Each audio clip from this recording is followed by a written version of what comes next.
Kale. Tuwebanga bazire. Tugenda kwinvolvinga mwaba. Ne you can have yours first. Kale nkulamusizaako nnyo gwena mukwano gwaffe atulaba ku Nyaffe Buyikwe TV, tuli ku YouTube ne TikTok. Ngenda kusaba era nkusabe nti subscribing oba tonnaba ate osharinge. Nyaffe Buyikwe TV enteekateeka eyavuddeyo okugezaako okukola nga tupromotinga ekitundu kyaffe ekya Buyikwe district nga tukiteeka ku map. Era ngenda bategeeza nti ofiisi zaffe ziri mu kibuga Lugazi ku Station Road, awo wennyini wetuliira wetuteekateeka okukola studio za Nyaffe tuweereze buli kimu. Abagalo yimirira naffe mu nteekateeka ez'okuzimba studio, enamba y'essimu eri 0755833600. Olunaku olwaleero ndi ku Yafes eya NUP yagweta mukono nga ndi ne Honorable Serubula Musomesa Kinaalwa. Olunaku olwaleero lwakusatu enzingo ziri mu 8 zeeganye zooba erya mu kutwala bitungotungo mu kukusa bitungotungo eddaza 225. Honorable nasanyusa okulabako. Naffe tusanyusa okulabako. Tandika nkuyozaayoza. Amen. Kadi. Oba gwe teyakuteekako ku bunkenke nga bannaffe abalala. Lwaki? Yinza okuba nga nkuyozaayoza nga already it was a walk over.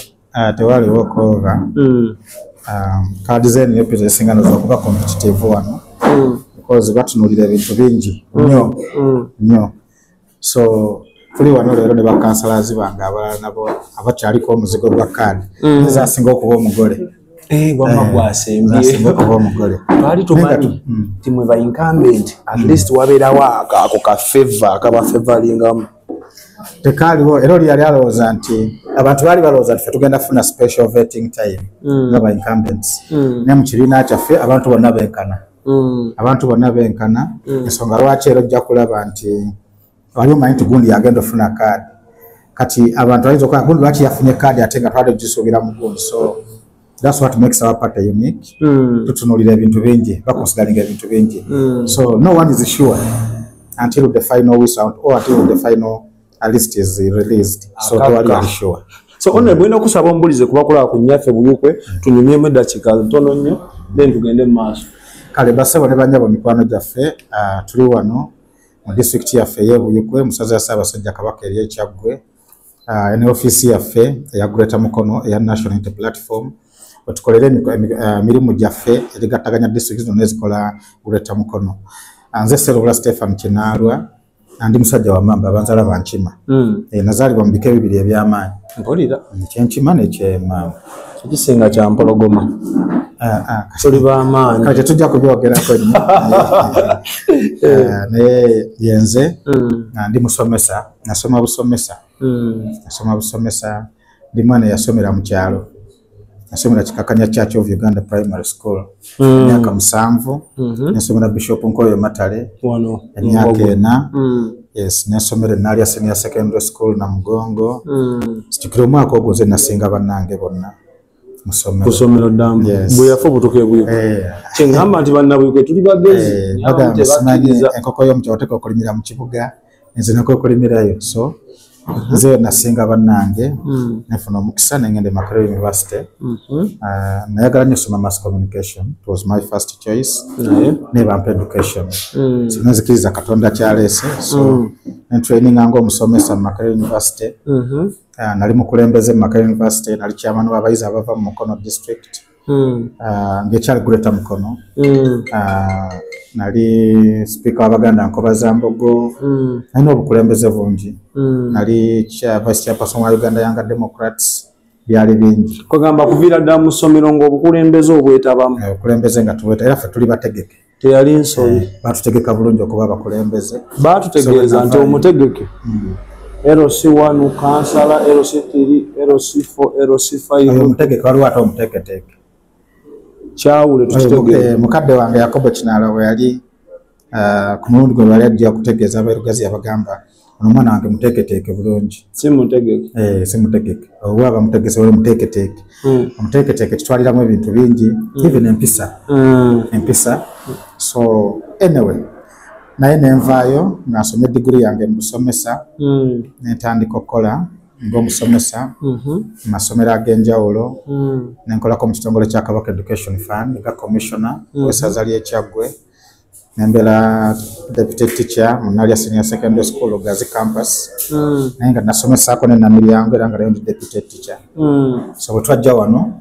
mu Lugazi ne tukola emirimu na Lugazi ne batulabamu omugaso mu 2016 ne twesimbawo naye Mukama Katonda n'atatuwa mukisa ne tuddamu ne twesema mu 2021 n'atuwa omukisa so nze mbaka wa parliament ow'abantu ba Lugazi municipality ku tiketi ya National Unity Platform president waffe Robert Kyagulanyi Ssentamu so wenjogerera era nze na flag National Unity Platform kyensuubira nti okukola kwaffe obulungi obaoliawo kyekyatuweeseza flag eno so njagala okwebaza ekibiina kyange okuba nti bakyataddemu obwesige okuba nga nkyasobola okubakwatira omumuli ng'omubaka wa parliament owa Lugazi municipality era tubasuubiza tujja kulwana nnyo okulaba nga flaga zaffe ezo ne baganda bange abali wano batuwangulira ekibiina kyaffe obukulembeze wewa honorable omuntu atafollowinga nnyo tubadde twagala osooka otumenyeremuko ku bimu ku bituuso tetutuuseeko ffe nga bannalugazi bannabuyukwe n'eggwanga lyonna nga biva mu saavisi zo mu parliament ng'omubaka wa parliament emirimu gyaffe mugimanyi egimu ku gyo is legislation tubabeera mu parliament okola amateeka n'ebirala ng'omubaka wa parliament obuvunaanyizibwa bwe tubukoze tubadde n'etteeka ly'ebikajjo libadde mu parliament nange nalisangayo nga lyakona kitundu kyaffe kino abantu balimanya ebikajjo era buli weyogera ku Lugazi oli bw'atayogera ku mabira aba ayogera ku bikajjo in most cases so etteeka eryo twalisanga mu parliament nga naffe lyakonerayo of course nga waliwo challenges ezaaliyo nendi wa mukisa era njagala okukyenyumirizaamu nti nakulemberamu bannange ne tuyisa etteeka erya sukaali bayita Sugar Amendment Bill 2025 etteeka eryo lyali liwewula ku balimi baffe ab'ebikajjo nti omuntu yalimanga ebikajjo naye nga bbeeyi ya sukaali erinnya naye nga ey'ebikajjo terinnya ng'ebikajjo bajjako 5% mu kasasiro naye nga ate ku bikajjo tekulina kye bajjako abaali bagula ebikajjo nga babigula baga kikajjo muvaamu sukaali yekka naye nga ate tumanyi bulungi ffe abamanyi nti mu bikajjo muvaamu amasannyalaze muvaamu spiriti muvaamu molasses muvaamu spirit mwogedde bakolamu sweet ebintu bingi nnyo fact products mwenda in fact amasannyalaze ndowooza gundi sukaali product yakusatu okuva mu bikajjo si yesookerwa si yesooka nakona si yakubiri yakusatu ate nga kyebasinga yes naye nga ebyo byonna twanyonyola parliament n'ebyo twogerera wano etteeka lyayita eryo ne president n'alisaako omukono katugenda likola regulations abantu baffe basobole okufuna obuweerero ku byo so as a legislator n'ebirala bingi bye tusobola okwogerako mugayisa eyo ne gatakola ku ground simanyi oba bunafumbirainga oba omulimu tuba tugukoze nga parliament wabawo weaknesses then tulina okutunulira okulaba nga tutereeza Lugazi municipality eno ndi wa mukisa nti nze mubaka wa parliament opposition asoose for all the years nze mubaka opposition yasookawo okulwana okwo kutwala ebintu bingi ne Mukama Katonda n'atuwa obuwanguzi mu kitundu kino so nga bannalugazi tukimanyi bulungi ebitusoomooza tebisobola kuggwayo naye kisooka eri municipality empya okusingako ku ndala enkadde naye okimanyi bulungi wakati waffe wano waliwo municipality y'emukono n'ey'enjeru ne reference olaba nga lwa positive reference barifaringa tu Lugazi ekirakuzo mu bintu bingi nnyo kabe enkulaakulana kazibe enguudo era bajja kubuulira nze nagenda mu parliament nga sente za Lugazi ze batuwa ntono naye bwe nali mu budget committee nabategeeza nti mutuwa sente ntono naye municipality yaffe ya kyalo it's a rural municipality awatali bikajjo waliwo mabira awatali mabira waliwo majjaani so ogenda okwesanga nga awava sente watono nnyo that's why sente zaffe almost zadabulenga zetufuna wano mu Lugazi because omubaka wa parliament otoka okubanga yonna sente gye zigenda okufulumira kazi obuvunaanyizibwa bwange sente bwe nzireeta wano eriiso lyange liba ku local government divisions okulaba wezikola ogeza tuleeta akawumbi k'ensimbi kamu buli financial year ako twakasaka nga ababaka ba parliament era kasaba kaleeta nze kuteekawo liiso naye twakkanya ne baganda bange ba-implementers abali mu local government nti obukadde 4 bukolenga mu Najjembe obukadde 4 bukolenga mu Kawolo division obukadde 2 bukole mu Central division kuba tulinawo enkola ya USMAID era kimanyi bulungi bannalugazi bakimanyi nti tetubangako na nguudo nnungi zikoleddwanga mu kisanja kino oba oyita Najjembe oba oyita Kawolo oba oyita mu Lugazi Central ne mu byalo eyo gyezi mu byalo yonna yes ne mu byalo yonna tezinabeerayo nti za Collins naye mu bitundu ebitutuliranye kati nga buli Antete n'ebirala next financial year tugenda kuba ne Collins So twagala kumu extendega into the rural areas no was what testing up colors as a municipality. So bingi tulina challenges oli ombaka wa parliament wabera mu constituency ebintu byawukana oliwe bagamba ombaka parliament alina kubikola ero jasanga mitumba emu ngo bagamba ombaka parliament awerera bana nenze naserugula foundation erina abaana 10 ba graduates abafuna degrees era go ngamba ngato yagala kulaba ku baana ba Serugula foundation abalina degrees 10 ngo ngamba kuletera oba nange ogenda okufuna degree no osobola ogenda okufuna degree osobola shikatuuse okyasobola osobola okusoma tekuliko myaka so abaana bafaabo abasinga baana bava mu family ennaku ne they give testimony betuweeredde buli wamu ojja kutuukawo nga waliwo evidence yaffe so nga omubaka wa parliament ne ba addition abantu baffe ne ku baana baffe abanaku abasobodde okusoma mu constituency yaffe eno era ne buyikwe district tuna challenge nti mu buli division oba sub county muteekwa okuba mu said school. Yes. Unfortunately mu buyikwe all over buyikwe tuna said school emu yokka eri Ssugu mu district yonna whole district. You can make research and verify nti challenge nene nnyo nti newankubadde tuli kumpi newankubadde oba oli awo naye tulina one seed school is in Ssugu. So in the Buyikwe South you don't have ne Njeru tetulina mu Njeru ne mu Lugazi tetulina naye kakati waliwo badde tuba nti Najjembe waliwo Lugazi Central waliwo Kahoro waliwo then nogana Buyikwe South of the division then naturalizingako mu parliament. You must have seen that video. Yes, but yes, we try to own a speaker with extending a speaker like for 5 minutes about the issue. Nti government here take away nkola negamba twagala 5 acres of land. Twagala take a somero. Ne like in Lugazi Central Division.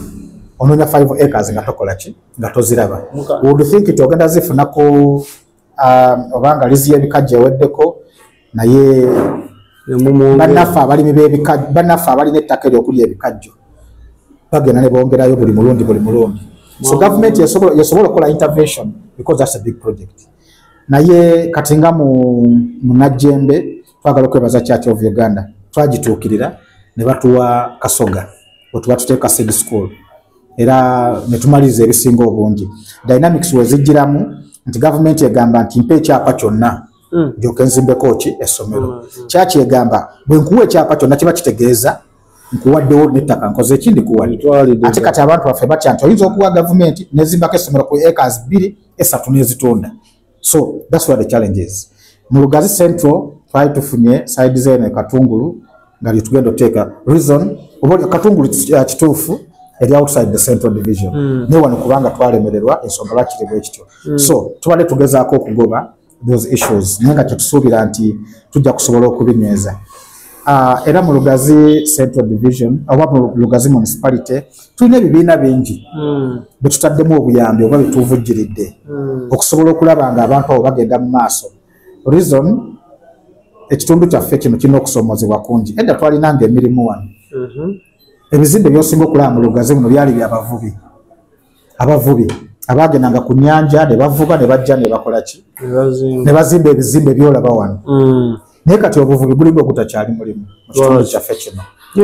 Abatuukiriza amateeka bona agenda nawe oteekwa okubagendayoko nawe gatuukiriza. N'olwekyo abantu baffe bateekako obukwakkulizo bungi ne babalemesa omulimu gw'okuvuba. Abantu baffe ne batagala nga tebalina kyakola. Abantu baffe baali balimi bamwanyi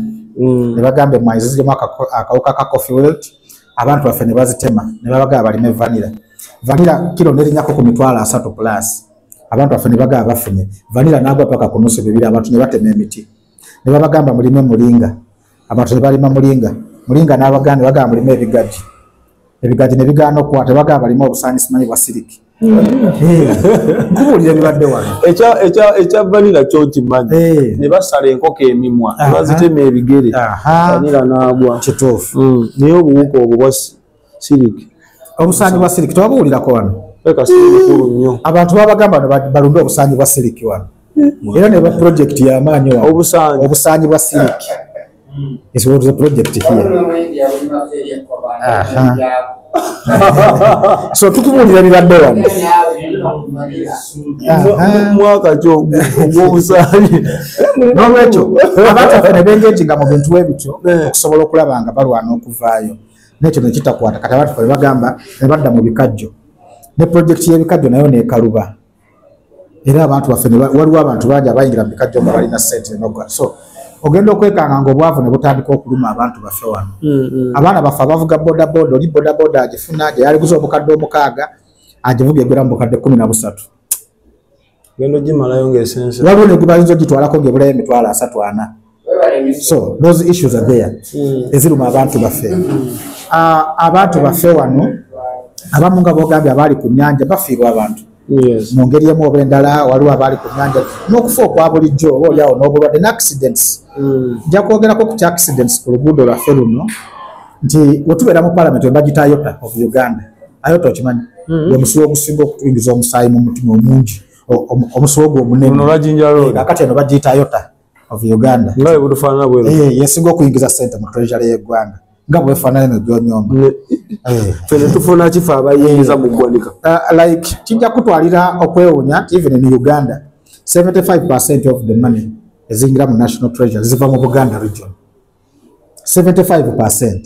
ziva mu Buganda region n'enguudo ze tulina amalwaliro ge tulina amasomero naye Buganda region ate yesinga okubanga tefiibwako like you would imagine the whole of Greater Mukono tulina mu university mwina opposition nyingi mugenda mu parliament kifo okuteesa buli kimu define ekyo tekigana service delivery because at the end of the day banasi bawo omusolo nenjagala omulizeeko eyo gye bakatinga ebusoga bamulonda nnyo president kiri kitya kino kisanja tebamu naye babaka ba parliament tulinayo omu abasigadde bonna ba NRM so is busoga developed ate ekikambwe kibi so there's a general breakdown of all systems in Uganda so kituluma kyoluguudo lwaffe luno lufaanana bweri kyo newankubadde tuliyimbiridde express highway gye batugamba nayo tennaba kujja etambula kasoobo oza Kyagulanyi anaabikola nakuida raising issue kwa oluguudo oluva e Lugazi paka Kiyindi kye kisibye oluguudo olwo kubanga lukolebwa olubali nga bakola oluguudo lw'e Katosi oluva e Katosi oluyitamu paka Jinja balusoma mu budget emirundi 7 ngera sente zifulu yes 7 years nga buli kanako basoma oluguudo olwo bagenda kulukola mu budget so olwaffe olwanga bakalusomako ebiri oba gumu tukyalina obuzibu tukabya kajanja kyakulabirako eri abantu baffe nti gavumenti eno byeyogera ebintu tebituukiriza tukabya kajanja because gavumenti bwegamba nti buli awava ssente egenda kuteekawo enguudo nalikeho oyima nendaba gye bagenda okujja oil nga balimayo enguudo bazikoze bulungi nnyo naye bwogamba nti nno ebyennyanja kati product yakubira okuyingiza ssente naye gwe enguudo eziva oluva ekindi luba nga lufaanana bwe lutyo ino batukonsidalinze bantu abo so ne leero mbadde ebuyikwe omukyalo omu nampita naŋŋamba mwatugamba mugenda kukola oluguudo naye nga tetulaba mukola ki naye those are bigger projects by the government gwe ng'omuntu oyinza okuba nga tozisobola nga bonna atunula ku masannyalaze sobola gakola ky'amasannyalaze ffe tusinga okuprodusikana amasannyalaze era mudamu yaffe yesinga obunene naye osobola okukikkiriza nti ne ku main road kwennyini wali ku poliisi emabira tewali masannyalaze ekyalo nga kyo tekuli masannyalaze ku meyini kwennyini n'okuyingirawo obuwoola wayino teri masannyalaze but on the main road twali mu parliament ne tulya looni y'amasannyalaze ffenna twawanika emikono tetula kwagala nnyo kulya mabanja newankubadde enkola ya gavumenti eno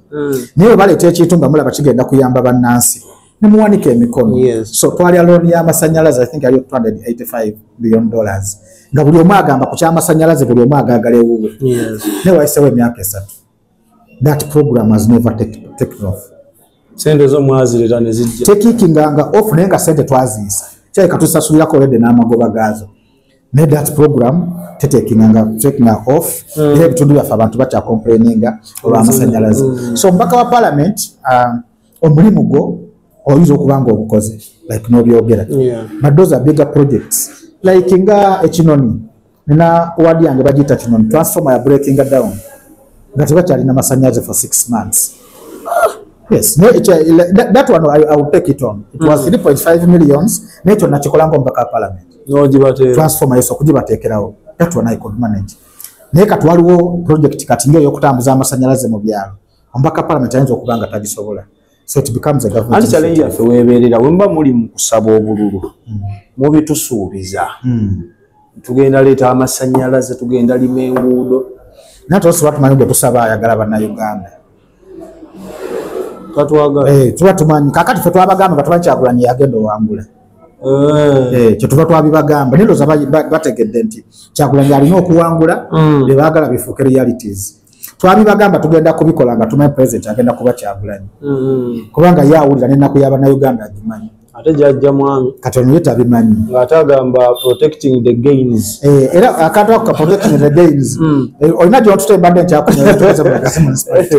kati bannayuganda balina okuprotectinga gains okugeza mu Uganda babba obuwumbi trillions 10 buli mwaka kati ekyo bannayuganda President kyalese nti protecting the gains bakuume obubbi obwo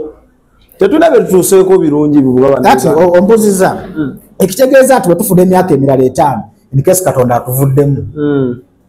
neta jja tuvaamu ku mulundi guno ffe tugenda owangula kati nti okuprotectinga gains kitegeeza emyaka 10 emirala tubakkirize babbe trillions endala 10 buli mwaka byetufunye kitegeeza nti amalwaliro gaffe gasigalizewo nga we gali senga lero tutambule tugendako mu Kaolo hospital n'otuukawo twasaba Efukero General Referral Hospital nekitakola naye nga eddwaliro eryo nga bw'oliraba omanyi nga ne bwe bafuna accident Namanve balina kuleeta wano Agoni Hospitals ne bw'ogifunira Namanve balina kuleeta wano naye gino eddwaliro lisavinga abantu abava okujjako accident eziri ku highway ne people from Kayunga Buvuma Buyukwe Mukono wa ne ku bizinga buleta Mukono okutwaliza bonna bajja wano naye services nozisanga nga tezituukana mu gavumenti ezisinga obungi basinga kunyweza nnyo ebyobulamu kubanga ne gweyagala akulonde mu kalulu akaddako alina kuba mulamu n'olwekyo naye wano waffe byanjawulo priorities byawukana oli nga bona abadde emitwalo 10 omwana we ayagala kuddayo kusoma omukyala ayagala kusiba nviiri nawe oyagala kunywako bbiya kati n'ogamba wano nina mitwalo 5 priority yeruwa gavumenti ya President Museveni awo priority eba kugula kati ya gas kati bannayuganda kakati wetwogera abasomesa batudde abaana tebasoma naye ago si mawulire eri gavumenti eno nti abaana bamaze wiiki tebasoma bali mu 3rd term balina okukola ebibuuzo ekyo si kikulu nnyo eri gavumenti eno naye omuntu omu yagamba nti ngaoyagala okuttattana eggwanga lyonna tataganya byanjigiriza kati kiringa abakola obugendererwa kaakali tuli wano naye ne bamala baga nti waliwo emmundu ze balabye mu mabira kyekitwala ddakiika oyinza omanyi nga mu Uganda ebimotoka bya tiyagas bisinga ambulances obungi ate nkubuulidde oba mwe just mwakikwate nti buli kaseera mulina bbi kati gwe genda okola research tuna ambulances mmeka n'emmotoka bya tiyagas bimeka bwe tubanga eriyo okulonda osinga kulaba emmotoka za ambulance nti senga omuntu afuna obuzibu oba bya tiyagas namamba ono katudde n'olwekyo nze neewuunya ensi nti abaana ba Uganda batudde kati tebasoma kubanga abasomesa bacomplaininga ku what they are supposed to be getting ate nga wakibasuubiza naye nga tekikola mawulire eri gavumenti deployment mu campaign ya kati balina okutayiza Kyagulanyi ali mu Bende ne batwala emmotoka nnyingi naye nga abaana b'Abende batudde okubakuuma n'okubalemesa okukola obujagalalo waliwo mukulu byabakama njagala omwebazaamu newankubadde ayinza okuba nga yayogedde just okusanyusa abantu naye yagambye nti ba DPC abatangira abantu ne ba RDC nti Kyagulanyi alina kubeera eri n'omutangira ate n'omugaana omulimu ogwo aguveeko agenda alunde embaata reason okimanyi bulungi nnyo program ogimanyi Kyagulanyi alina kuba buyuke kati ffe nga 26 president wajja wano era njagala okubategeeza bannalugezi bannabuyuke agenda beera mu buyuke 26 president agenda kuba wano ewaffe omwezi ogujja kakati okimanyi bulungi agenda kubeera wano ate n'omutayiriza wali ekasako aleme kuyingira awo nino muwagira mu byabakama DPC wagenda oba RDC okumugaana afuna omulimu omulala so kyembadde nga nze omusomesa kyembadde nkutegeeza nti abaana b'abantu bali waka batudde mu gavumenti ali eri mu kunoonya kalulu naye ekikola ekyo nti ba abaana baabwe tebali mu masomero gano ag'abanaku agabonaabona kati ngaffe abasomera mu masomero g'obusaa abaana bali mu international schools tebibakwatako bali wabweru wa Uganda tebibakwatako kati abaana b'abanaku ye batasoma ebibuuzo bijje babigwe kasaba nabigwa tebajja sobola ku proceeding agenda walala era tajja kusobola kufuna mukisa gwa government kugenda kusoma kati abaana babagagga bali mu private schools zitakwatibwako kino kya government because in private school oli yakusasula ojja kujja osomesa kati abaana babanako abali mu government schools President Museveni zatuwanira nti nnungi nnyo naye nga nabo abaana baabwe tebasomerayo olega mutwala abaana mu masomero gaabo nabasome naye nga nabo abaabwe tebasomerayo is a challenge so tulina general breakdown of all the systems era nze abantu abawagira President Museveni mbayita bazira lwaki obayita bazira kubanga oyimira otya mu maaso g'abannayuganda n'obagamba nti twongereyo emyaka emirala 5 protecting the gain because n'oyimirira n'ogamba ana tugakoze tegatumaze mutwongereyo 5 ebisigadde byonna tubikole ebiganye mwana obikole mu emeka 5 oli yatugamba secure the future n'olwekyo challenges nnene era wesanga omusajja nga yambadde t-shirt y'emyale oba omuvubuka oba omusajja nga yagambadde ewanga abamuzira because abantu bagenda kusanga bakubuza abapoliisi bakaaba abasawo bakaaba abasomesa bakaaba naye n'olimira n'ogaba netwongere omusajja ono ekisanja kino so challenge y'amaanyi tukome wano mu Lugazi ffe bannalugazi no tugaba ekisanja kimu simanyi oba obadde okimu ekintu ekyo okirowoozaako tebakiwangako opposition bakiwa bali abo bekola yali eri nkadde so ku mulundi guno tuli mu nkola mpya ku mulundi guno ebiryo bigenda mpya yes era tujja kuddaano nga tumaze 2026 jjo mbuuzi gyate byakyuse bitya waliwo omukyala eyo yaŋŋamba nti oli wakumenya likodi nanga akankyusize mu luzungu nemugamba likodi breaker era kati bannalugazi bampita likodi breaker tugenda kumenya likodi yamu mpulira yes ndi chairman wa timu y'essaza ly'e Kyaggwe bagamba nga Kyaggwe simanyi bagiyita bagambanga Kyaggwe bagiyita simanyi bakimpe nkyekubire nga buli saza eriba ligenda mpira gy'amasaga senga batuteeka na Kyaggwe nga bamanyi Kyaggwe aga senga batuwa Kyaggwe ne tugiyitako naye kati tewali saza ly'ogamba toyagala kuzanya ne bagamba no Kyaggwe naye ng'obwa ssentebe obwo mumazeeko ebisanja biri obwasooka 24 ne tusamba paka ku finals nga tekibangawo ate wali omukulu yayombe nangamba soda mwogere ku timu yaffe y'essaza Kyaggwe ssentebe waffe aveeyo wammwe tuwogereko Kyaggwe era waliwo neyali abuuza ku TV nti kaseera bavuganya waaki eraza abantu bamene tebalina sina banvuganya nimbaga na banvuganya gye bali ate basajja b'amaanyi n'abakazi b'amaanyi so lero ffe twasooka qualifyinga into quarter finals ngebulayo emipiira ebiri tekibangawo so nga ssentebe wa tiimu era njagala okwebaza bannabuyikwe bannalugazi bannakyaggwe mwenna ne bannayuganda okuwagira essaza lyaffe ery'ekyaggwe n'okubategeeza twabadde sese ne tugikuba netuyitawo tugenda buweekula ku sande ku semifinal ne kuli buweekula gye twajjamu okugenda ku semifinal so kyetwakola kuli nakati tugenda kukikola mutusuubiza ogenda wali tugenda ku Hamu stadium omulundi guno simanyi oba bakyasobola okyusa kubanga Hamu eba etuusa abantu 4,000 Kyaggwe erina abawagizi kati alina abawagizi 10,000 ekitegeeza abamu bayinza obutalaba mupiira so tukyasaba okibanga kisoboka tuse enamba oli awaneneko so njagala tugenda kusamba buweekula ku sande awo wenyini honorable waliwo abatesitesi b'omupiira ogwo baavaayo ne babaningako tiimu emu n'abasambi abamu kati tiimu ezo babaninga ne bagamba kyo kivala omupiira gwa Uganda ne Buganda tegulikula eyo ekikolwa ekyakolebwa gwosobola kyogerako okubaninga abasambi ne tiimu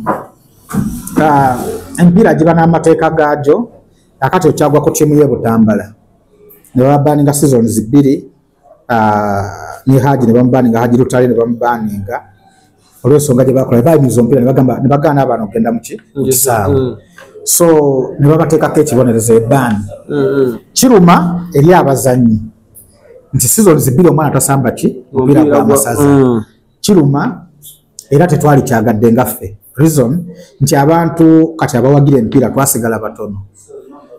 nange oluusi mbeera ku tiimu y'essaza eryo nga magamaga bakulembeze bannange sebalaba so kiyinza okuluma tiimu nti omuntu abadde abasapootinga ennyo bamuwadde ekibonerezo naye ate tulina okuinstiringa empisa mu mupiira so it's a double sword kikuza ate kisula omulundi oguddako nze yakukuba mzee chembe yakukubako ku mboko yankubako ze yasinga okukubako zaali mmeka taata kyokate yantabulanga bwe tukola omusango nze omuto gwakuba ennyo omukulu n'amukuba ntono ze yasinga okukuba zaali mukaaga so zaali nnyingi ebiseera kale n'olwekyo issue nga bwogirese eyinza okuba ni fair naye ng'erina bibiri nti bannange taata onaga kino toddangamu kukikola muzee waffe Yakobo kino yatukubisanga mizingonyi namwe yali abakwasa mizingonyi naye nga entuumu ebeerawo bweti olondako ki mbooko oba mizingonyi bwegiti manya mizingonyi embooko ogimanyi bwegiti paka yagigwawo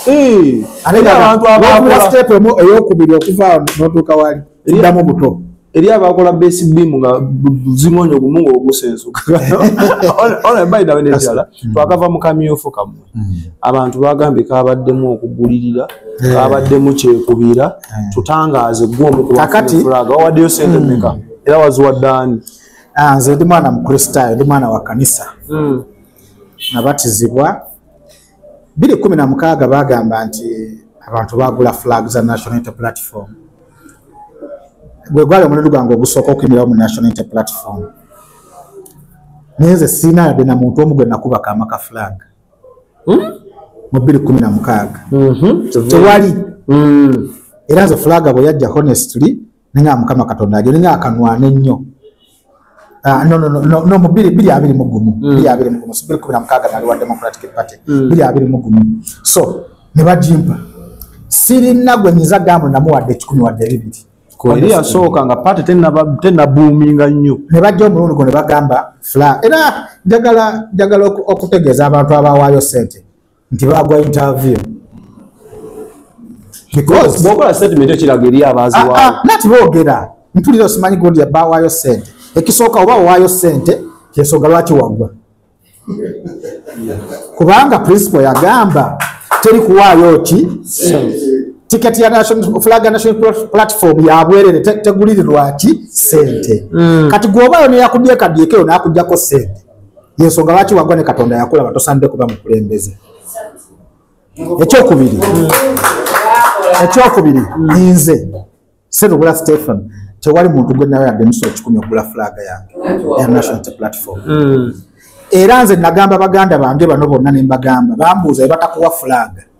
nembagamba yabatampa flag nze bampangula 2016 enkera nenkubirawo baale nembategeeza lone batuwangudde neze ngenda okusigala ngaze mbaka parliament ono tagenda kukola era bwe kyali ensonga ki banonda mu 2021 nagamba baganda bange ne batampa flag ne headquarters bwe bana babagiwadde enkera ngenda kuyita olukuŋŋaana ate ngenda kumuwagira nnyo okuwangula era bakimanyi balonda bagamba ne ku mikutu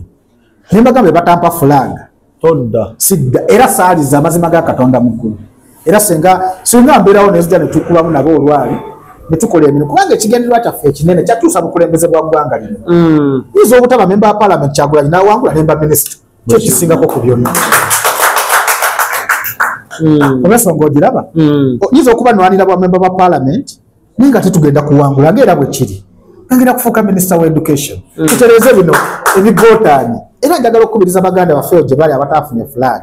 tugenda kuwangula President Museveni bwe tunaamuwangula ebifo mu gavumenti bigenda kubaamu bingi kasoba ng'olina ebisaanyizo mugenda kufuna ebifo bagenda kufuna ebifo ne bwikwe bapininga nnyo Honorable Farida Nabatanzi nti abakolagana ennyo naye baafuna enkizo ku bannaabwe abalala kati nja kubuulira Honorable Farida naye yali ku tension ya flag balina ejja influencingangamu eyo EMC yakola emirimu gyayo in fact nelo batuvetinga Honorable Farida teyalinyako na mukono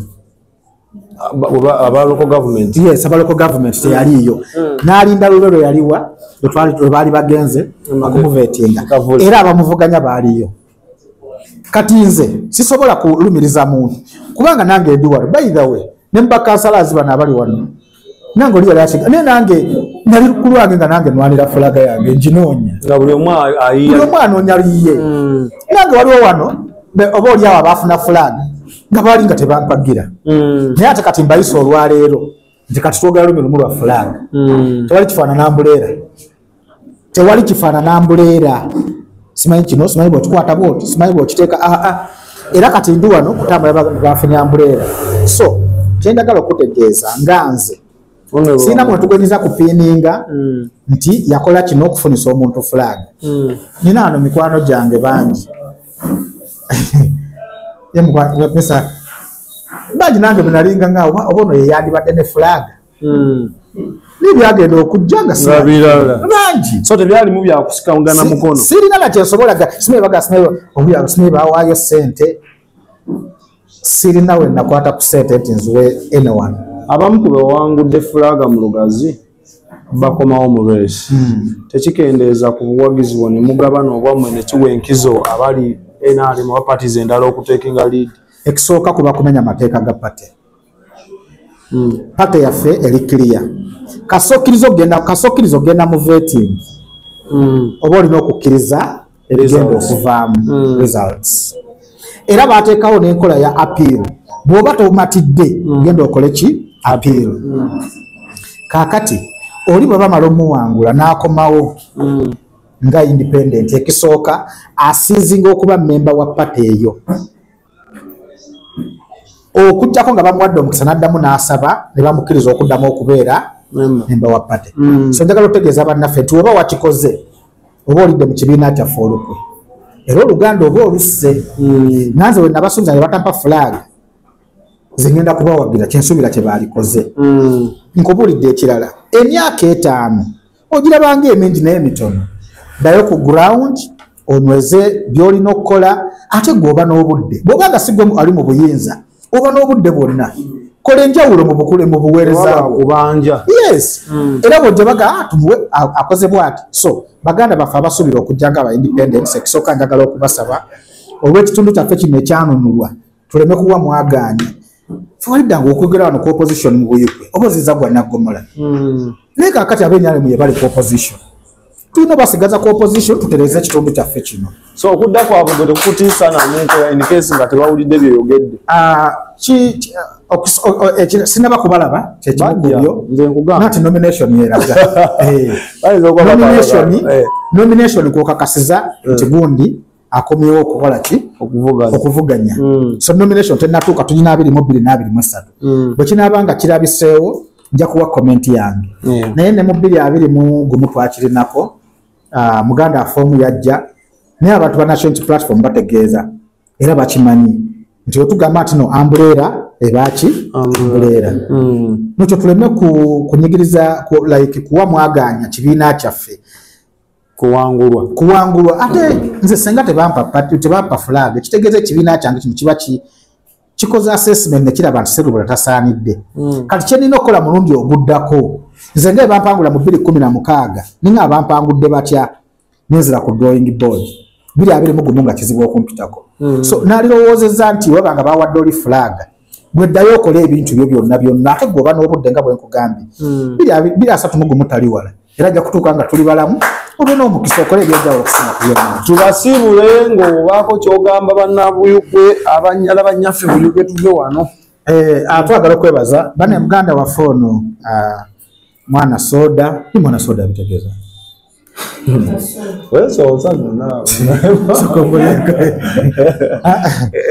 mwana soda abantu bano baagala okumanya mwana soda kubanga namanyaga abantu abamu tebagamanyi erinnya mwana soda lisinga n'erinnyalo lyennyini nze ndawula Daniel kati nno balanse kompita nyaffe buyikwe era ojja kungwako ombuuzi ebitegeeza ki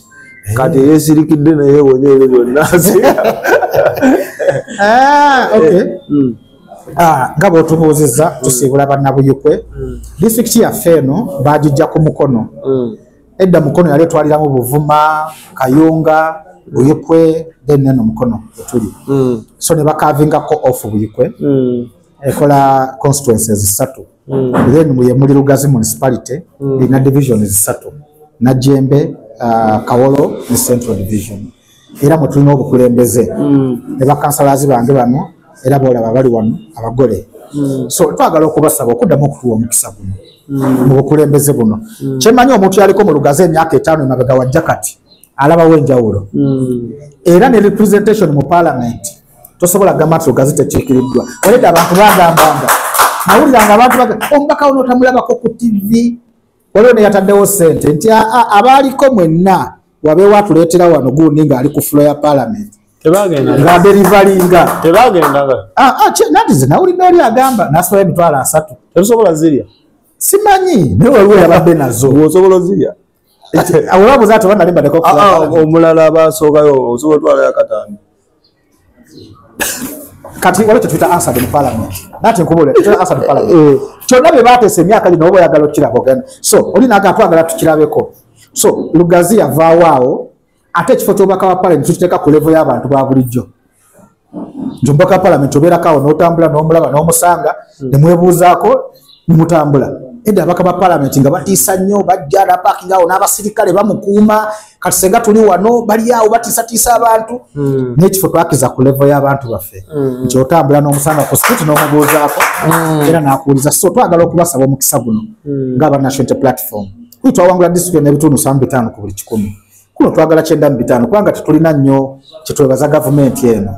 mu myaka gino 5 myaka gino gye batuwadde so twagala batuwa obuvunaanyizibwa buno ekirala twagala okubasaba okuuma emirembe mu kulonda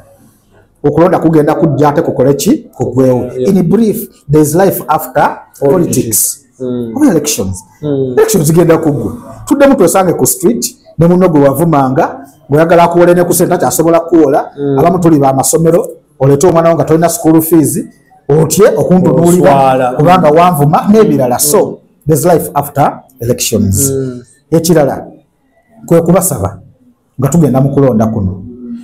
because nga tusaba ab'ebyokwerinda baleme kutulugunya nnyo bantu abantu babaleke ba practicing their right y'okulonda baleme kuba miggo nti oli omusanze n'enkofiira omukuba emiggo oyo twabadde bali banominatinga president alonchika manifesto nga buli alina akakofiira waliwo omusirikale yaŋŋambye nabadde nyambadde bereti yange naŋŋamba no nyambadde enkofiira yaabwe njimwambaza nabadde njimuteeka ku mutwe nati yaŋŋambye muno twambala enkofiira zaabwe namugamba yino njikuwadde gyambale nga njagala njimwambaze kubanga agamba yaabwe naye alino gyambale oyityeko wali mu tawuni abantu obalamusi naye ate n'agamba nagiziza n'agamba ekitegeeza enkofiira si yaabwe kati nga esobola kwambala yaabwe kubanga siri muki musirikale naye namuwadde yange gyagamba muno yaabwe ajambale ate n'agamba tajja kujamba ekitegeeza si yaabwe ekirala twaga okusaba President Museveni ne banne bali mu buyinza bate abaana bafe bali mu makomera soda nga obeera n'omwana wo n'oddayo eka n'akwaniriza taata omuleetedde omugaati baganda baffe ba Edi Mutwe bakireewo babobi yanga abali mu makomera is life after Uganda after elections naye tujja kati baagala tubayise tutya nga tumaze okutwala obukulembeze because oli minisita Nabbanja wagamba ffe tulina Kibalama abaana gigenda mu myaka 10 banoonya maama waabwe tebakola ki taata waabwe tebakola ki tebamulaba so twagala bate baganda baffe abo baganda baffe ba Mufumbiro bajje babeerewo basobole okulaba kumukulembeze nabo benyigire mu kulonda naye omuntu omutwala mukomera nga n'omusango gw'omuvunaana togulaba so si kirungi nnyo era tujja kusaba okulaba nga tugenda mu maaso ekisembayo bannayuganda nga batulaba wano omulamwa gwaffe omukulu gwakutuusa bukulembeze bwa ggwanga lino tulowadde candidate eyajja ku mulundi guli nga ffe tukkiriza nti yawangula tusobola kubala bulubwa ekkotido nga tonagattako bwawakisa tumusooka obwewakisa tonabubala na wano musooka kubala bwebyo kotido era balangiranga tebabugaseeko n'olwekyo ku mulundi guno tubaleetedde candidate waffe omulundi ogwokubiri twakkiriza ku mulundi guli oba tebyagenda bulungi oba ki naye twewadde omukisa ne bannayuganda tubawadde omukisa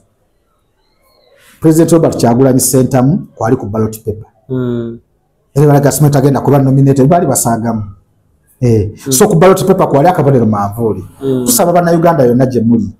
n'obanga oyagala President Museveni emyaka 4 gy'omuwaddeko gimala oba omwagala nnyo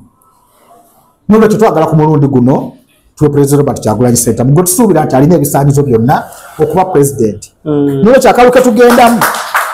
kali wakati w'abanyigiriza n'abanyigirizibwa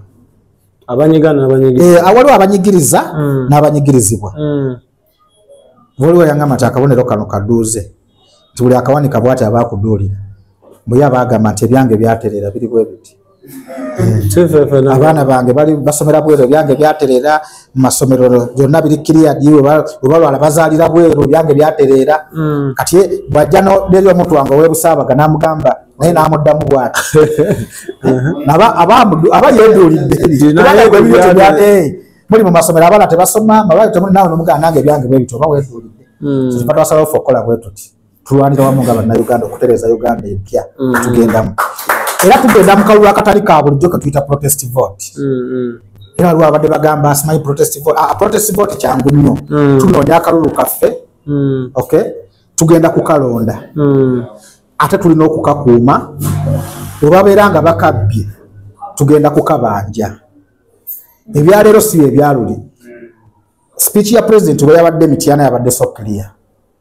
nti bwe tumala okulonda tusigale waawo kubanga results zaffe ffe tulonze nsigala waawo manye nti nakazadde ku senti Kizito tufunye obuluwe buti ate kati enkola ya masimu nyangu nnyo tugattira wano era ffe bajjira bwati ne tugattanga bwebwo tugize nga tutandika celebration y'obuwanguzi bwaffe tamwe na byabakama naye asajja kubagimanyi ekingana okujaguza wano nga ndaba tukubako eriyo natulaba tuwangudde kiki so nga tutandika kujaguza katutegekera Uganda empya so naye nga network evaako naye nga kyemmanyi by the way bannayuganda nabo bakimanyi nina baganda bange bali mu poliisi betwogana ba abamagye nabo nga basanyufu obasakira mboko bwetwali nati ze nkubuulira bwetwali akanalukola polling stations zonna ezokanyanya police station twaziwangula kizibu okutuwangula ku barracks yonna oba ku poliisi yonna mwekyo kikuwaaki kino wakubadde akutte emundu wano naye alina okunyigirizibwanga ye era yensonga lwaki ateeka kwambuleera suli baganda baffe abo kimanyi beetegefu era bagamba simanyi atali munnamagye tafuga wano ebabyogerera wano naye kimanyi ne baganda baffe bali mu byokwerinda bwe banaalaba nga bakyuse bajja gamba kubanga pulezidenti yabagamba atandikirwako agenda kufuna kakadde nabo beesunga akakadde okusinga emitwalo 4 nabo beesunga akakadde so baganda baffe bali mu byokwerinda twagala okubagumya Uganda pulezidenti bw'anaawangula era omutuufu mugenda kuba mu mirembe ate tugenda kubafaako nnyo kubanga tumanyi omulimu gwammwe gwe mukola gwa nsonga abaana bammwe basome nammwe mweyagalireko mu nsi muno baganda baffe abasawo nabo bajja kweyagalira mu ggwanga lino tugenda kuzzaawo ebyentambula neya train waliwo president gye yabadde n'agamba nti agenda kuzzaawo train gye yasangawo ate n'agijjawo agenda kugizaawo gavumenti eno eringa kasobeza twasangawo ennyonyi nnyingi kati tulina ntono bagamba bagenda kuzizaawo twasangawo cooperative bank ne bagijjawo bagamba kati bazaayo ebibiina by'obwegassi twasangawo commercial bank ne bagitunda kati bagamba bagala kuzaawo bya busuubuzi n'olwekyo olw'ensonga ezo twagala okubasaba basebo ne bannyabo ku lwange nga parliamentary candidate owa National Unity Platform akutte flag ya National Unity Platform ne baganda bange nga bwe tuli wano ne president wa Robert Kyagulanyi Center mpagala okubasaba okusookera ddala bannalugazi bannabuyikwe bannagureta mukono abantu mu Buganda region abantu ba Busoga region Northern region Western region mutuwa omukisa guno ogw'obukulembeze mulundi guno muteeke mulonde manvuli mulonde president waffe n'abantu bonna bagenda okukolagana naye okusobola okulaba nga tugenda mu maaso era tukuume emirembe kyemmanyi ffenna kati abalo tutulabanga ku gavumenti mpya okimanyi mpozi muzeeyo oli yalabako gavumenti enkadde naye abali wano ffenna bya muzeeyo atusinga emyaka tuli mu kwesuga Uganda empya egenda okujja gwe tebasunga ku Uganda mpya Uganda empya gye tugenda obeeramu ng'osoma ebitabo byo n'owaayo ne bakuwa omulimu nga tebamaze kutunuulira ndabikayo gwe soda okimanyiko lwaki bw'osaba buli bagamba teekako akafaananyi kumanya omuntu gwe bawa omulimu bwaffe